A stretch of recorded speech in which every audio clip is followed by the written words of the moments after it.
Welcome Capricorns, your in-depth weekly forecast for week commencing the 18th of March for the Ascendant, the Sun or the Moon.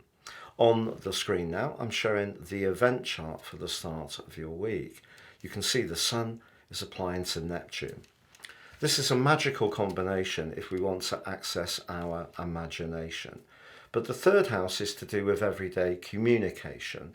So whether it's to do with tech, a domestic appliance, or it is to do with having a chat with someone that you have quite a frequent connection to, there is the possibility of a misunderstanding.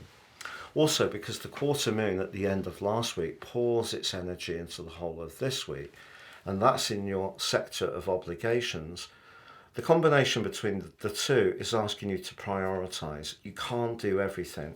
And in fact, your physical vitality might be quite low at the start of this week, but your psychic antenna can be really extended in the most perceptive of ways. The problem with the Sun combining with Neptune is that we can almost get overwhelmed with too much information.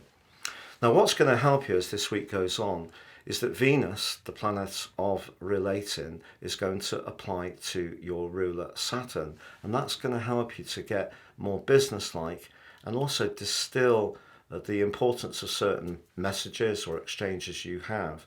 But by Wednesday we have the brilliant spring equinox, and this year, as the Sun makes its return to Aries and we begin the Western tropical year, it forges a stunning link to Pluto in your sector of self-worth, everyday money, but also your values.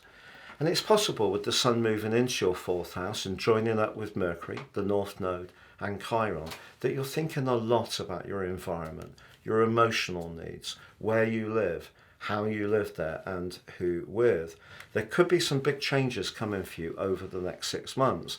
That could be that you're going to renovate or change or modify where you are, perhaps work hard on your garden if you're in the Northern Hemisphere, or do some decorative stuff too. But this week, it's more to do with the thought processes that take that forward and the interactions you have with others. If there has been a bit of a blockage with someone recently, as Venus meets up with Saturn later this week, by Thursday, you may need to have a heart-to-heart. But it's important to listen to what the other person says as well as express your side of the equation.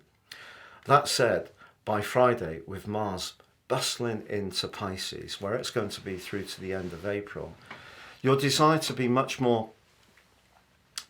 clearer about what your ideas are, to connect with people in a more powerful way, to find greater traction around the things that really interest you, is really going to be turned up to max.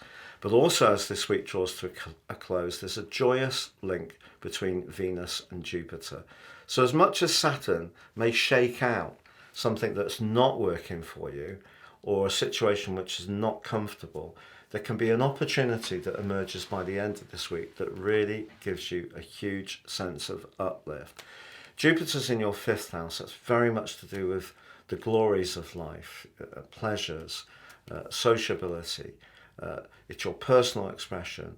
And that link with Venus means that suddenly where words and thoughts may have felt a little bit confused or inhibited and things aren't flowing, suddenly you're really expressing yourself with a great deal of conviction. So it could prove to be a confusing and low energy start to the week, but a much better and more upbeat and potentially fortunate end to this week for you.